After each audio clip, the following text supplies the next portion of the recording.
Hello and welcome to another sort of Convallaria video. Today I want to talk a little bit about the skills, why it's important to plan around which ones you can unlock, how many you can unlock per character, what it entails to unlock more than what you need, and in general why it's important to save the specific resource that we need for this. So as usual, before we start, leave a like, subscribe, help me grow the channel, and let's get directly into the topic. It's going to be a shorter video most likely, so let's get started. We're going to be using probably a Cocoa as an example, because I still think it's just too funny that she uses a walk to beat people up. All right, I think when she comes out, I'm going to be pulling for her 100%. So jokes aside, let's get started with your skills. As you can see in the bottom, there is multiple skills. You cannot just put whatever you want in here. You can select different skills. As you can see, you will be able to and equip even if you wish, right? But every slot has a purpose. So the first slot is your basic attack.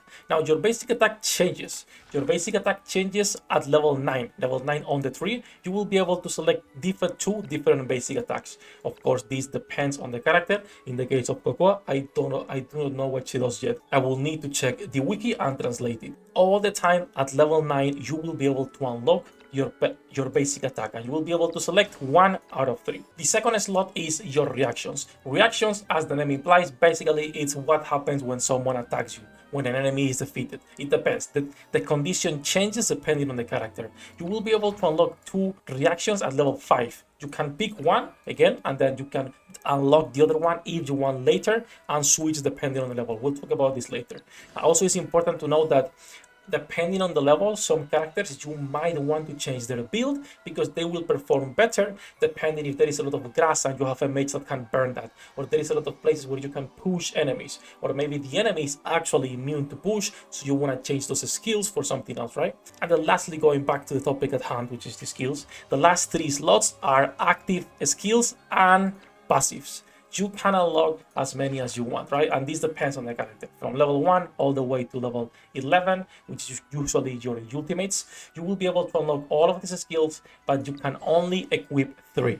Now, you might be thinking, okay, if I can only equip 3 skills, 1 reaction, and 1 basic attack, why would I want to actually go out of my way to unlock more skills? Well, the reality is that every time you unlock a skill, doesn't matter if it's the first one or the second one, you will gain base stats. Your base stats here will increase, meaning a Cocoa with just one side of the tree is going to be weaker than a Cocoa with the full tree unlocked, meaning long term your priority should be on your main DPSs. If they are meta and you like them, focus on them getting multiple skills, even if you're not going to be using them, because again, it is extra stats. Now, you should be careful with this currency. As you can see, I have 0 because I use what I have for another video, the video we did earlier. So how did you get this currency? I do not know. I only know 2 places that have this currency. The first one, it's PvP with the rewards, seasonal rewards. When you get to 260, you'll be able to get 1.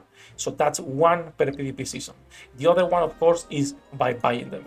You can buy them, right? There is multiple packs. I do not remember which ones. For example, this one includes 3 and 300 gems, where you will be able to buy these packs. So I don't know how often as free-to-plays will be able to get this, because this is too expensive to buy just for the currency, so I will not do that. So as free-to-plays, I know you can get them, because again, not only in PvP, but also through campaign, I've gotten multiple. I haven't spent $1 on the Taiwanese version, because I see no need to. So I know we can get them. I've gotten around, I would say 6 already, just by clearing campaign and by participating on different events. So the only thing that's left to know is how often we're going to be getting this. Again, I have no idea, so I don't want to tell you something that I'm not so sure. But what's important to remember is that you should save this currency until you are sure that one of the characters you have you actually like, you want to go all in on that character. There is also some characters that you want to unlock multiple skills on the same tree, because not in the case of Banana, but for example, maybe you want to be using this skill paired with this, right, at the same time. So you want to get both of them for your build, not only for the extra stats. Now, if that makes sense, hopefully it does. TLDR, once again, 1 basic attack out of 3, 1 reaction out of 2, 3 skills out of X, depends on the characters. All that's it, all right? That's gonna be for this one. It's a shorter video. Just wanted to talk a little bit about character progression, how skills work, and why it's important that that currency, you don't waste it as a free-to-play, because I have genuinely no idea how often we'll be able to farm this. All that jumping aside, that's gonna be it for this video. Like I was saying, a shorter one just to talk about the skills and why it's important to save that currency. I'm gonna be starting to make some videos on characters and recommended skills for the most meta ones. As you can see, the tier list I've been updating to add more characters that are only on the Chinese version, but you can filter just by global. But if you're interested in seeing what's upcoming in the next month, what characters we're getting, there is still a few missing, but most of them are there already. Also, I'm working on a spreadsheet for low rarity characters in case you want to invest in them, or if you're free to play and don't have a lot of SSRs, well, what characters can you invest in, why they're good or why are they bad. So this is a work in progress, it will take some time, but before release this will be ready and I will be sharing it on the official Discord and on the official Reddit. So now, after all of that, it is too hot to keep recording, so I'm gonna go have a shower and then stream some gacha grind. That said, thank you to my patrons for making this content possible. As usual, love you all bossos. Have a great day and see you in the next one. 役立たずは楽園から追放するのみ。ブランとノワールのショータイムです。天地万物を切るとはこういうことだ。